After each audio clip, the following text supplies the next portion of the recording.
another billionaire conversation, and probably beyond this year, in the last few years, we can call this the growth of the conglomerate. They get to determine the price. They get to Right. determine what you have access to. These individuals that are very intentional about the power of ownership in certain industries. And because now we're really all paying attention to what we buy, who we buy, and from whom, now that we're realizing Barren ground or open ground, it's going to make it easier for there to be dust storms and all the other things that can come from that. So you're right, it's much bigger than just the farmers themselves in their land. Who has access to life or death?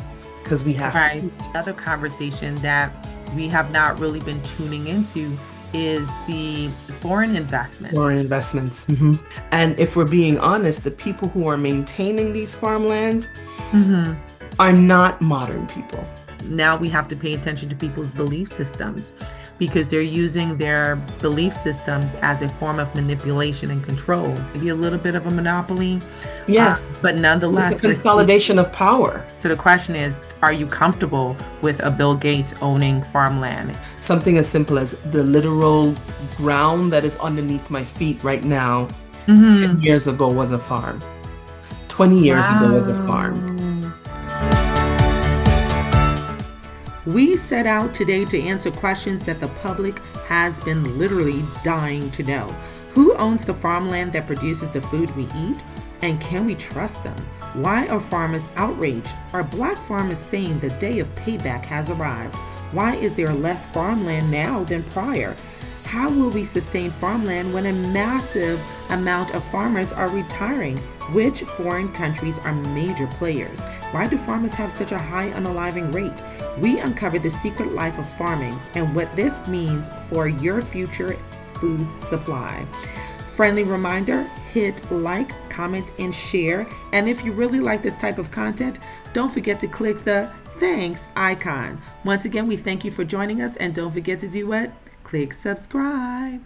I'm really excited to have this conversation, Dr. Trissa, the conversation about our food supply. And really, this is another billionaire conversation. And while billionaires have been in the media a lot, because some will say they're doing too much, one area that a lot of people are not talking about where they are making certain moves is when it comes to farmland ownership. And one of the things that we're noticing is that a lot of these multimillionaire families and billionaire family owners, such as the Bill Gates and the Jeff Bezos, have gotten interest or have tuned into farmland and have now an increased interest in becoming farmland owners. So the question is, given all that we know about billionaires and how they seem to maneuver, whether people think that they are more of trendsetters as to where the economy is going, or whether we should be monitoring their moves to kind of know where their economy is going, or whether in fact they have the ability to really shift things and their ownership in certain industries, whether or not it is of concern to us.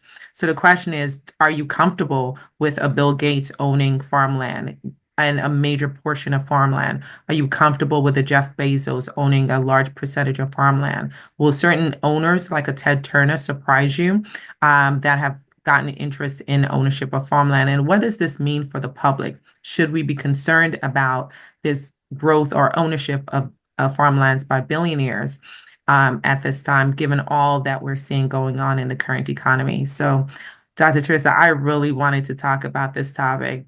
In general, farmers have been in the media. You've seen them praying. This is definitely in America a hard time for farmers. They're not getting the funding that they were promised, or not in the way that they thought they would receive the funding. As a Black farm operator, the one thing that I'm sick of hearing from white farmers is how you're struggling. Excuse me, my people not only struggle, the USDA objectively spent more money trying to keep Black farmers out of farming than to actually help us. Meanwhile, white farmers were not only getting land, you're getting conservation payments. Do you even know what that is? The white farmers and their families for generations were given land, and they will be paid to not farm that land. Excuse me, you don't even believe in environmentalism, but you want payments for not farming your own land. You want payments for not working your land. What have you heard about farmers, and has anything that you've heard concerned you? So there's been lots of different areas kind of to think about with it. Um, yes, they have businesses to run. Yes, they have the supplies and everything to give, but it goes along with if they're not doing well in our economy, then it kind of almost sends a note for how our economy is doing. And thinking about it this way, not all the farmers that we're talking about are necessarily um, farming and providing the direct food that we eat, but there's still the business and the trade of back and forth that has to go on between different farms, different regions, different areas of the country. For instance, based on my understanding, I could be wrong, we get a lot of our, whether it's like things that are need for fertilization coming from Canada. And Mm-hmm. that's how the farmers are able to do their farming here. So now with the changes in the trading, so to speak, Mm-hmm. and increased Mm-hmm. prices, now there's an issue there. But then now some of them are making the different crops, whether it's soybeans or whatever, and the people that they are creating it for are no longer buying it, namely China being one of the huge recipients of the soybeans. So you have the business portion of this that would have been a family's legacy for 7, 10, 15 generations or whatever, now Mm-hmm. being cut short as they are now struggling to make it. But Mm-hmm. then if Mm-hmm. we go just even a little bit further, so we're talking about it in the business sense, we're talking about it in the economic sense, we're talking about the fact that right now we're having huge amounts of whether it's layoffs or whatever. So we're having a lot of people who are out of work, and now you're going to have even more people who are out of work because these businesses, and we know that these farms are not like, oh, just this little family that are here working the thing. They're going to have a massive um, set of people that they're hiring. So now we have even more people who are not going to have jobs and not be able to live and do all this other stuff. And we have just this cycle of everything kind of rolling downhill. Mm-hmm. So we have those issues setting up. But then in a time of uncertainty as we are here right now, Mm-hmm. you there are certain times that certain things become the big commodity. And at this point in time, just based on everything, I have to assume that land is the biggest of the commodities. Mm-hmm. Mm-hmm.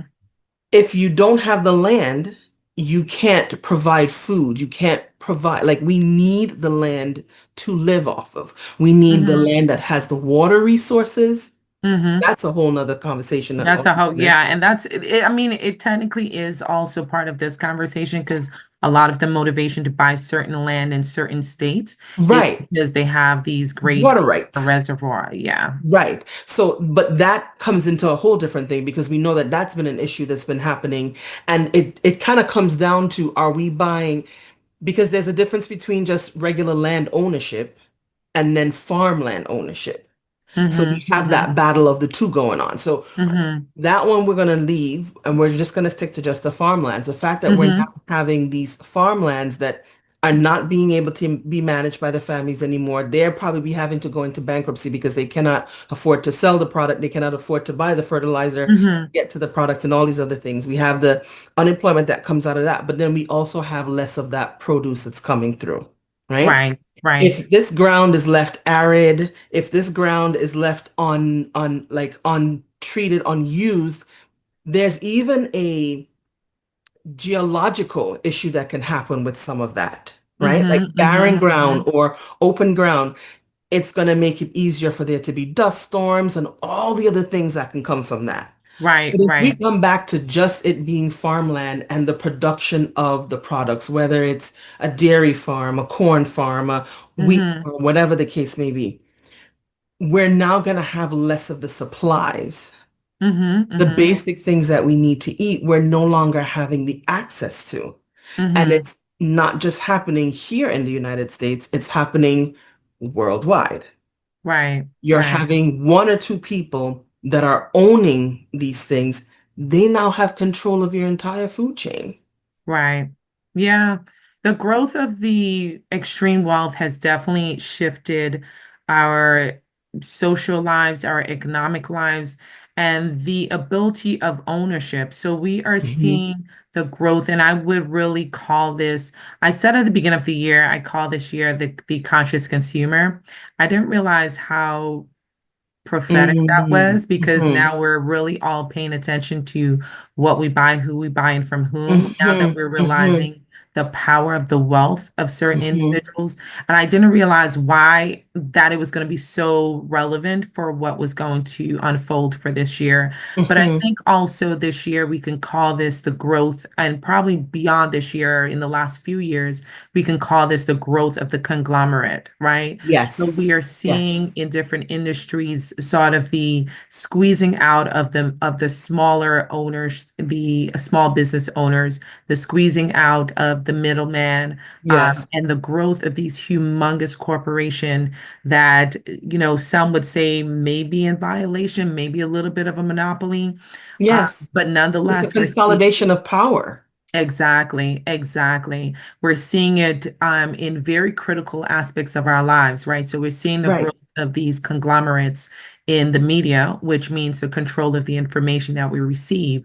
And Right. also in the farming industry now, we're Right. seeing a significant growth of these corporations in purchasing these lands Right. or in renting out the lands from these billionaires who are purchasing it. Got him. We got OJD Vance, Peter Thiel, and the Walton family. I knew there was something going on about these Arkansas farmers. And you know what? You can get mad at me all you want. Do the frickin' research. JD Vance owns a large share of a company called Acre Trader. Same with Peter Thiel, the man that's behind all of this monitoring data center crap to watch you and to watch me. And guess what? The Walton family, one of the richest families in the country. Guess what? They own Acre Trader. You know what Acre Trader does, folks? Acre Trader goes in and buys farmland that can't pay their taxes. And guess what they do? They hire people to go in and work it. It's for profit, and then all of their investors make money off stealing farmland. It only gets better. Guess what? They specialize in taking corn and soybean farms. Huh. Go figure.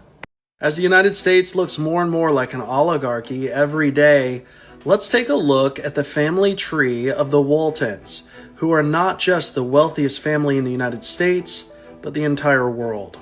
The Walton family own 45% of Walmart Corporation, which includes Sam's Club. They are worth over $400 billion as a family unit. Sam Walton had 4 kids, Rob, Alice, Jim, and John. Rob Walton is worth $110.5 billion. He owns the Denver Broncos along with his daughter Carrie and his son-in-law. His son-in-law is currently the chair of Walmart. Jim is worth $109.2 billion, and he is the chair of Arvest Bank Corporation. Alice Walton is worth $101.5 billion. She's seen as the most philanthropic of the 4 children. She opened Crystal Bridges in Arkansas. However, many people are quick to point out all of that money came from not paying their employees livable wages and destroying small-town America. And then finally, there's John Walton. He passed away in 2005. To help you understand how much money the other 3 siblings have made in that time, when he passed away in 2005, he was worth $18.2 billion. Keep in mind, the other 3 siblings are all worth over $100 billion today. And we also have to consider Bud Walton and his children. He was the brother of Sam Walton. His daughter, Nancy Walton Lori, owns Providence Bank of Missouri. She's worth $16.8 billion.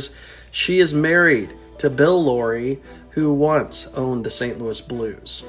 And then there's his other daughter, Ann Walton Cronkey, worth $12.7 billion. She's married to Stan Kroenke, who's worth $16.8 billion. Together, they own the LA Rams and all of the other Colorado sports teams besides the Denver Broncos. They also own the Arsenal Football Club. So as you can see, the Walton family's wealth and influence go well beyond Walmart now. They own banking. They own professional sports teams. And their children's children are in all kinds of other industries, everything from Hollywood to clean energy. While I would never shop at Walmart, if you do, keep this in mind the next time you see that employee making minimum wage, barely getting by. So it seems like the billionaires don't really have an interest in sort of toiling the land. Like Right. they're not the group to get their hands dirty. No. We're gonna leave that right there in this sense, right? But what they're doing apparently is they're saying that they're seeing it, and specifically I would say Bill Gates, because he's one that has been questioned about his interest in farmland, and he has such a history that there's a good portion of the population that doesn't really trust him in his involvement in vaccines and experiments that he does internationally. Most recently, his plan to do a birth control experiment in Africa on African women. So the things that he's done has raised some ethical eyebrows. And so so it makes sense that people would be on edge to hear that he is in the top 50. I think he's 40 something in terms of ownership, land ownership, and Jeff Bezos is 25.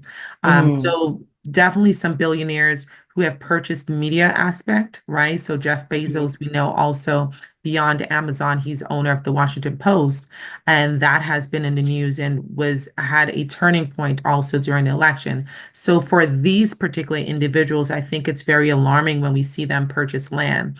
According to Bill Gates, he's purchasing it because it's an investment for him. And so historically, we know that land ownership has been of high value, and that's why they are seeing it as part of the diversification of their Assets. portfolio. Mhm. And Dr. Teresa, they also have said that, interestingly enough, the land ownership, specifically farmland, thank you for making that distinction, farmland ownership has a good return on investment, one that sometimes even outperforms gold. And in times of instability, is a stable investment and tends to have a good yield. Now, we do have some question. One of the things you brought up is what happens during this time where things are so uncertain, where there is the concern about immigration, the labor force, and how that impacted the farmland.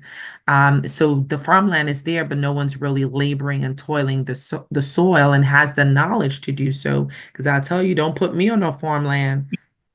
I may have a green thumb in my house, but I don't know nothing about that level of farming. Nope.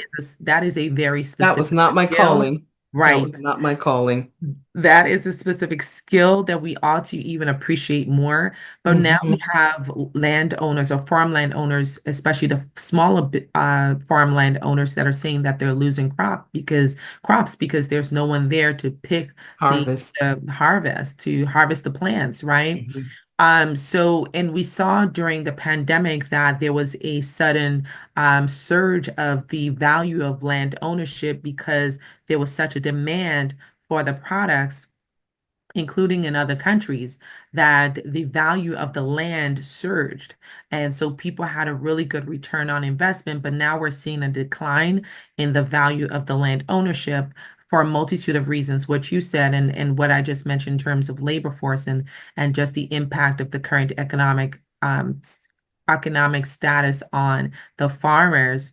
We're seeing a decline again in farmland. So as an investor, it's a great opportunity to purchase, right? You purchase when the value is low and you gain Lower. your money on its on the Appreciation. appreciation when it rises again. And perhaps that's why we're seeing a sudden change. Perhaps that's um perhaps that's the reasoning behind why now we're seeing an increase in interest in purchasing by these billionaires. Perhaps they're looking at the economic turns and feel that this is a valuable time to buy low, so that they can win high. Nonetheless, them having ownership and then they're not renting out these farmlands to small business owners. So that's part of what really concerns me, because I feel like the small business owner, the small farmer, has truly a sincere interest in Right. in Oiling land, spoiling the land, right? They're producing, usually right. people who know land very well are multi-generational in the industry. Hmm. So that's one thing, people are losing their multi-generational wealth, but then they also value a good product, right? So Hmm. they value a healthy soybean and Question I get asked often: what's the difference between my cows, grass fed, and what you get from the grocery store? One, what you'll see is from the grocery store, your beef is more of a light red color. And oftentimes people mistake the red remnants in the package as blood, but that's actually myoglobin. And myoglobin is from the animal grazing and moving around, which brings me to my next point. The reason my beef looks different than yours is because my beef only eats grass, the finest of grasses. With that said, they start on pasture, they finish on pasture. During the winter, we supplement them with hay that we know that has not been sprayed, right? So even if someone's selling you a product from a farm, if the field of the farmer where they're getting the hay from is sprayed, then you're still being exposed to those chemicals. So you have to ask those questions so you can get that granularity and understanding about your food products. The same is true for eggs. What you see in the grocery store, light yellow color, breaks easy in the bowl, compared to when you have something that's from a farm and raised on pasture, you get that bright golden color, fluffiness and richness when it comes to the eggs. That is from the chlorophyll. The chlorophyll is from the sunlight, which then the photosynthesis from the grass takes in that sunlight. By virtue of eating pasture eggs, you're getting tons of nutritional benefits than something that is raised inside of a confinement operation where the animals aren't getting sunlight, the animals aren't eating bugs, the animals aren't grazing on pasture. So the eggs you're receiving has less nutrition. You just got to try it to understand, man. There's not much more I can say. a lot of people, do y'all know what are the top produce in the US? I think Dr. Trista, you mentioned one of them. So corn, soy, Hmm. soybean, and wheat. Hmm. And so they have a vested interest in making sure that they produce a healthy, good product. People have lost trust in the organic industry because we've learned a lot about how the organic industry is not as regulated as we thought it should and would be. Hmm. But for the most part, I feel like the average American and the average person around the world will trust the small business owner more so than major corporations. So, Hmm. what does that mean to you when you hear about the purchasing of the farmlands by these major corporations? Like, does anything concern you? My biggest concern is how does that come through to the consumer? What's going to end up happening? If we have more and more of these conglomerates owning the land, they get to determine the price. They get to Right, determine what you have access to. right. So not just what the price may be, but whether or not they're even making it available to you for whatever price they want to call for it. And Mm-hmm. so if we think that there's a chance of there being food deserts when we had more opportunity, Mm-hmm. now, even more, they can decide that they don't want to bring anything into this community or into that community or not have it available for here or there. So, Mm-hmm. with them controlling the access to the land, essentially to grow anything, they Mm-hmm. have now determined who has access to life or death because we have to Right, eat. We have to right, eat. right. So this is now that access to life or death. Something as simple as, are we going to be starved Mm-hmm. if we don't comply? Or are we Right. going to have access? And do we trust that the government would regulate them as such No, so that the immediate answer is no. no. Immediately. Immediately no. Immediately. Immediately. But you raise a very good point because I think one of the things that this whole sort of back and forth with Target with the Black community Mm-hmm. has one been because I don't know why we seem to think that there's always one corporation that we feel that we can trust, and we have been disappointed repeatedly. And so I think the heartbreak with Target is because the Black community felt that we can trust Target, that Target Mm-hmm. had our best interest in mind, especially given their commitments after certain tragic events took place in the US. But that being said, we have learned, I would say, especially during this time, there has been awakening. People to get uncomfortable when we use derivatives of the word woke. But there has been an awakening in the Hmm. US. And I think a lot of the public have realized that we do have to watch these major corporations because they have proven time and time again that they do not have our best interest in mind and they are very much profit led. Right. The fact that we even consider a corporation which runs by profit, dictates everything is dictated by profit. I don't know why we feel that just because human beings are running these corporations, that somehow there is going to be some philanthropic motivation in their Mm. strategy, in their pricing. But that has not been proven to be true. I think we learned this even during the pandemic. The prices went up, but far Hmm. beyond what inflation justified and the prices Hmm. have not returned. We learned it through the bird flu, where the price of eggs had skyrocketed to a level that what did not justify the impact of the supply Supply of demand. Hmm. based Hmm. on the bird flu. And Hmm. so we have learned the hard way that when corporations are in charge of our essentials, that Hmm. it does make us very vulnerable and Hmm. vulnerable of being of price gouging. And Hmm. that has we have multiple examples of that happening. Yes. And this definitely I did not realize how profitable farmland was. I mean, it made me think like if I could put two pennies together in a group, I may wanna Rub I them together. want to rub a few pennies with somebody and buy a piece of land. In states, the top states are like North Dakota, Hmm. Oregon, Montana, California. So you can definitely go look up what the top states are in terms of farmland.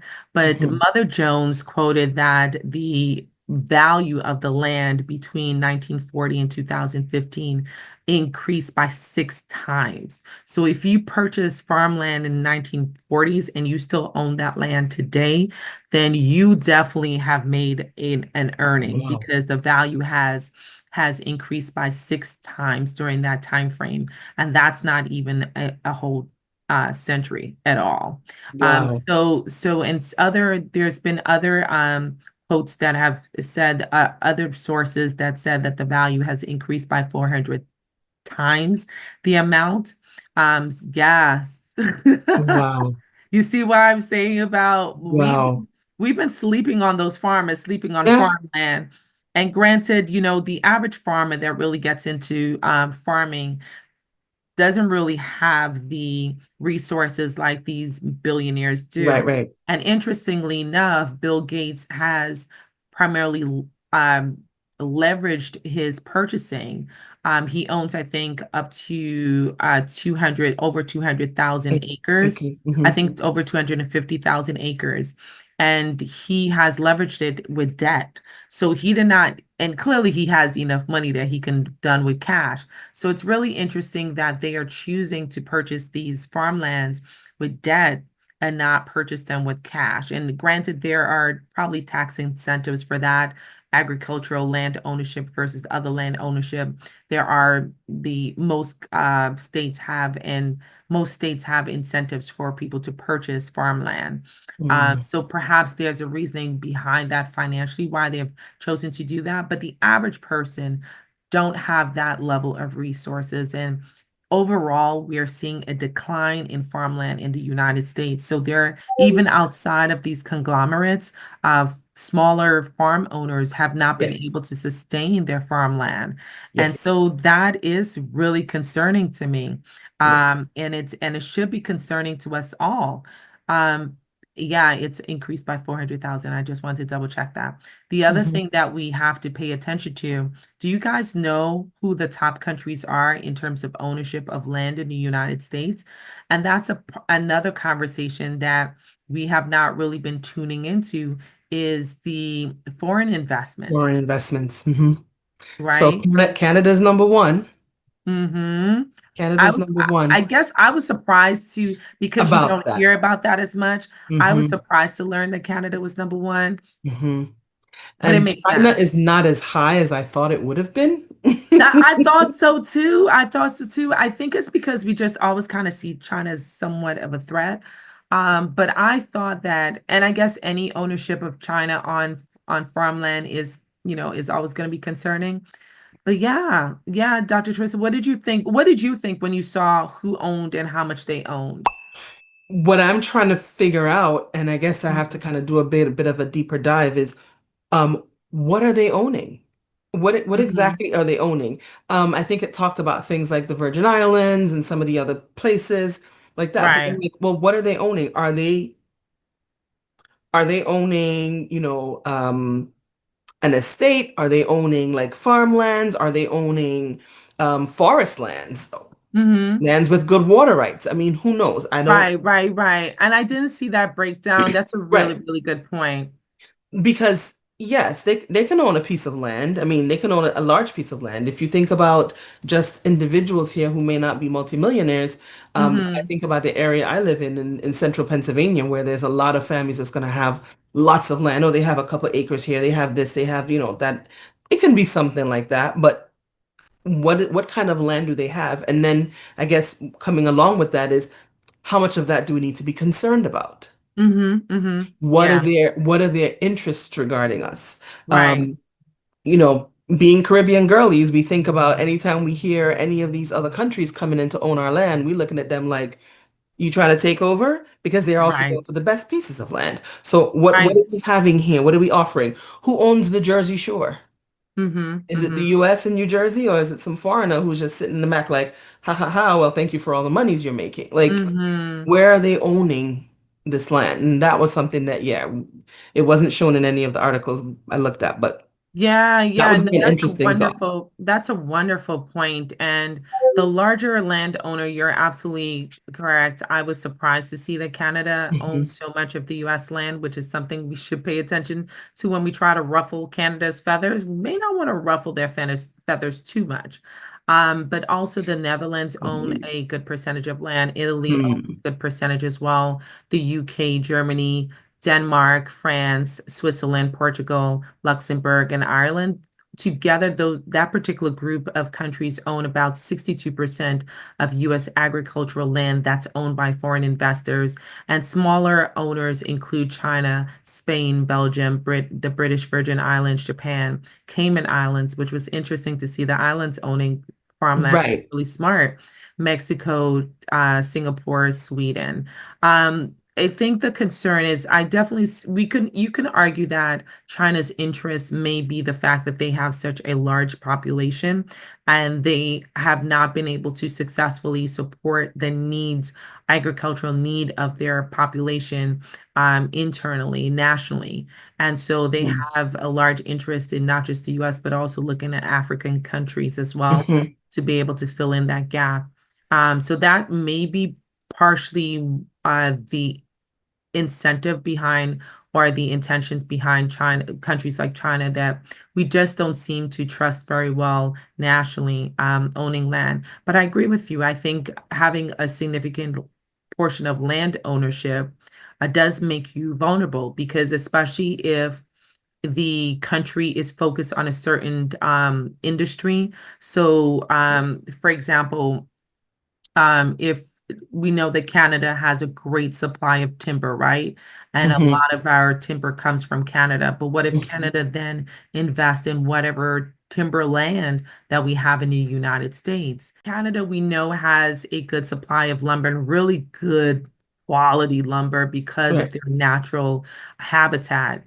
But what if Canada has an interest in then a strategic interest in purchasing a good portion of the lumber land in the US, then that controls an industry significantly, right?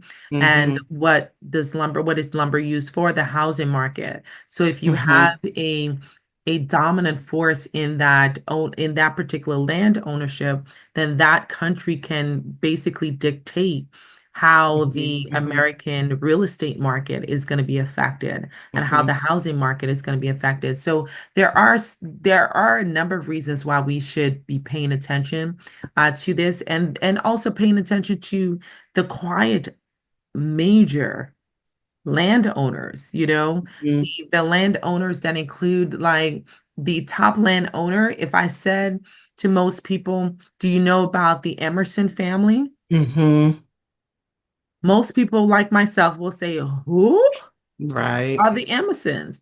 The Emerson family owns the majority of the individual owned farmland in the United States. They are the leading family of farmland ownership, and it behooves us to really pay attention to who they are. And nowadays, now we have to pay attention to people's belief systems because they're using their belief systems as a form of manipulation and control. So Mhm. they are a large ownership. They have a large ownership up to 40 million Acres. seedling nurseries in Northern California alone. They own a total of 2,440,000 acres total. Hmm. And if you think of, I think the agricultural um, sort of the crop land has a higher value than than land that's used for livestock. But if you just even think of the average value per acre, Hmm. they are extremely wealthy. Hmm. And then if you think of John Malone, I had no idea John Malone owns farmland, but he owns 2.2 million, right? Hmm. And Hmm. then Ted Turner, and these are all in different Portions. sectors of land ownership. So some will be into the lumber, others into cattle ranching, others into crop ownership. But nonetheless, it really is up to us to really pay attention to who controls and sadly what their belief systems are. You Hmm. know, because nowadays people's belief systems are driving how they manage their businesses and who they cater to and just how their perspective on whether or not people deserves to have even free lunch in school. We have controversy about even giving free lunch to kids in school, then that same ideology can then be controlling how the land is used to produce Hmm. crops and for whom in the United States. Right. So making sure we pay attention to and go look up in good resources. The land report is very accessible to the American public. And I would definitely encourage people to look into that. Um, Some of these billionaires are not even using the land for farming. They're using it more for recreational spaces or for preservation, which is needed. So we have mhm, all this variation and variety in terms of land that's getting purchased and land that's being used. But mhm, so the point of what you were saying earlier in terms of even the smaller farming areas. So I live in mhm, a very heavily farmed area, and I can tell you mm, that yes, it is very much changing because something as simple as the literal ground that is underneath my feet right now, 10 mhm. years ago was a farm. 20 years ago was a farm. Wow.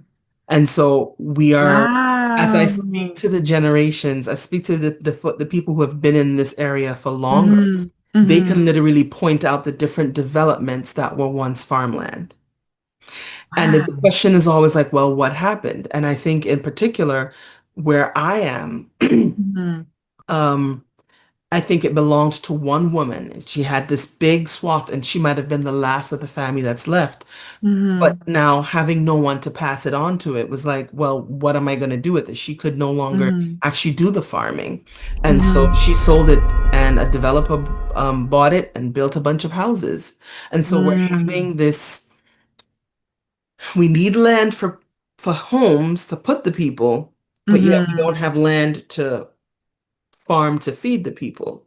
mhm, So there's mhm, a lot of this kind of back and forth. And as a newcomer to this region, get all of the I don't get all of the different layers of it. I'm starting to understand it a little bit more, but I'm realizing mhm, how much the communities are changing, how much things are changing. And you'll still have some farmland tucked in here or there, but it's not as massive as it used to be. And if we're being honest, the people who are maintaining these farmlands mhm. are not modern people. Right. These are Mhm. the Plains people, the Mennonites, the Amish. They're the ones that are maintaining these farms and keeping it within the family, keeping it Yeah, within they're the the generation. yeah. They're the ones who understand the land, right? And so that's also, you brought up an interesting topic that I do also want to make sure we touch on. I also would encourage people to pay attention to the cross industry wealth, because some of these Mm, landowners are also big in the media industry. right. John Malone is known to be the chairman of the Liberty Media, and also Ted Turner, we know, is the founder of CNN, right? So you have these individuals that are very intentional about the power of ownership in certain industries. And we have learned the power in the ownership of the media industry. And now Yes. we're learning the power in the ownership of farmland. So they're very, very strategic as to what they choose to own and what they include in their financial portfolio. The other thing I wanted to point out is, you know, you think of Bill Gates, you think of him as a tech guy, Hmm. because of Microsoft, right? And you think of Amazon, technically Amazon is also a tech industry, a tech giant, even though we Hmm. think of it as a commercial platform. But it's huge in data storage, Hmm. especially including for our federal government. I think either the CIA or the FBI use the data storage and security um, features of Amazon to store their information. And so the question is whether or not they have dreams of or plans for the use of AI and other technology in the application of farmland. And so whether or not we know that Bill Gates is a huge supporter, believes that AI is going to take over certain industry, Right. and a number of jobs are going to be lost. So the question is, do they have any intention of infusing the farmland industry with technology, for good or for bad, right? Because we've definitely have seen the concerns with regards to the advancement of the AI. Um, Not to say that we trust them when it comes to our food. So what would that look Right. like? What would those particular um intentions look like? It's already being played out to some extent, and it's costing the farmers a little bit more. Just looking at things like the machinery that they're using, and the Hmm. machinery now being so advanced or so AI or tech based, like whether it's the tractors or the combines or whatever the case may be, but they're using electronic sources or more advanced machinery that the local farmer who may be very handy cannot fix if something goes wrong.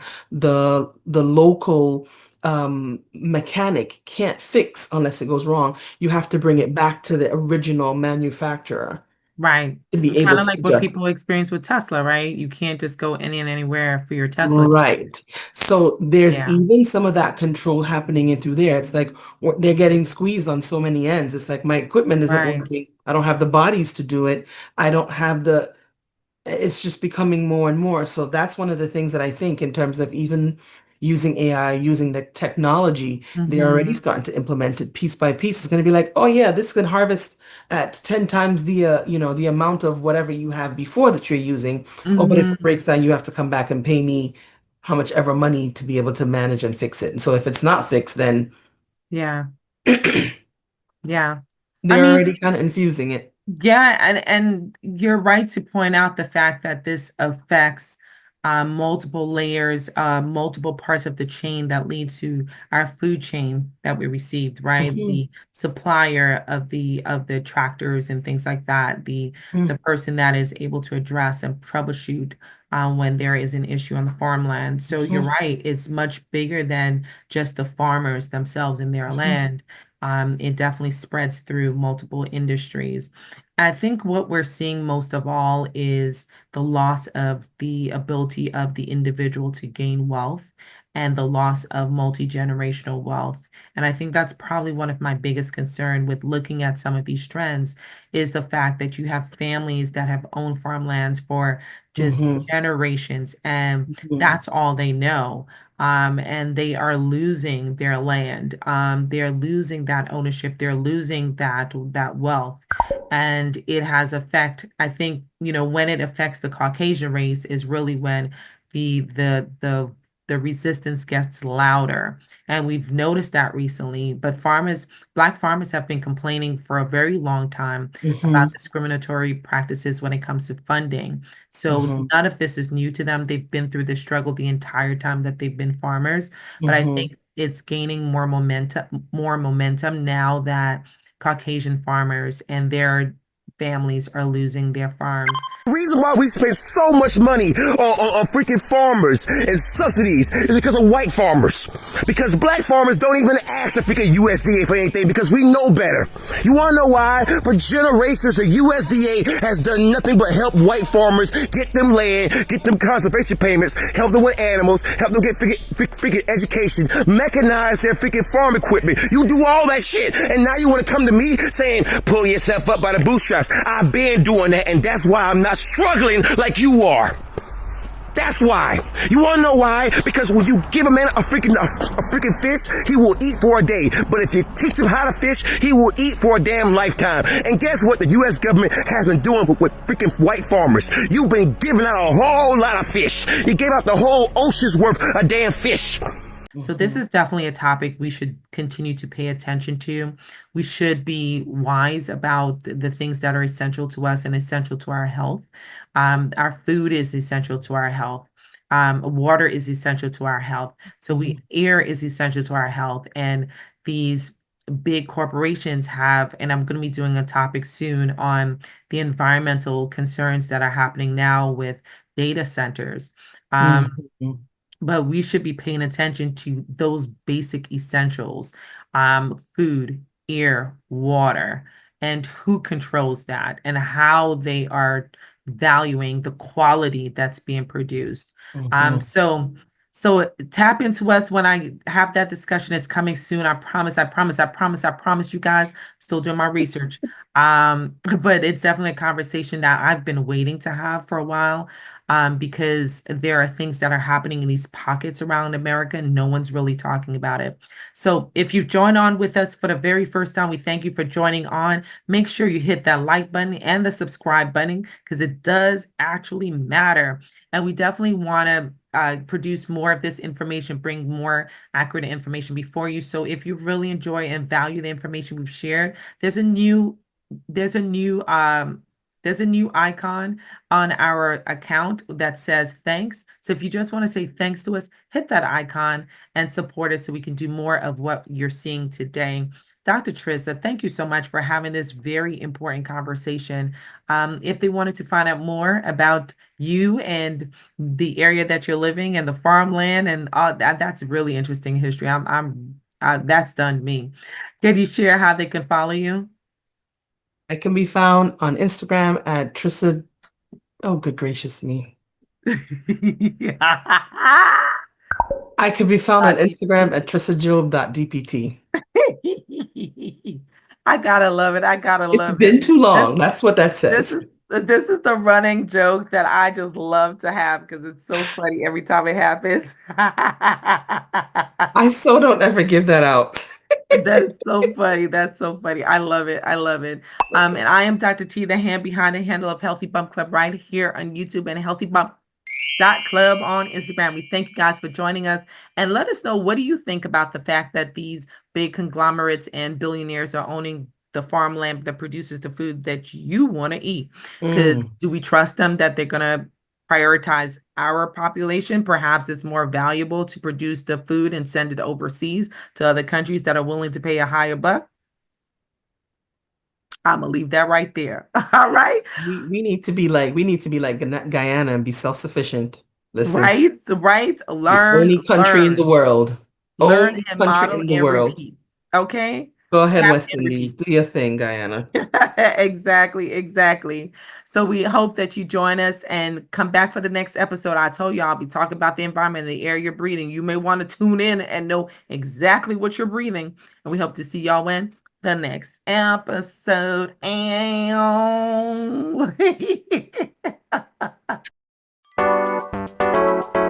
This is Dr. T. Just a friendly reminder, don't forget to comment, like, and share. And go ahead, why not? Click that subscribe button. Help us to get to the next 1,000 subscribers. We thank you guys for supporting.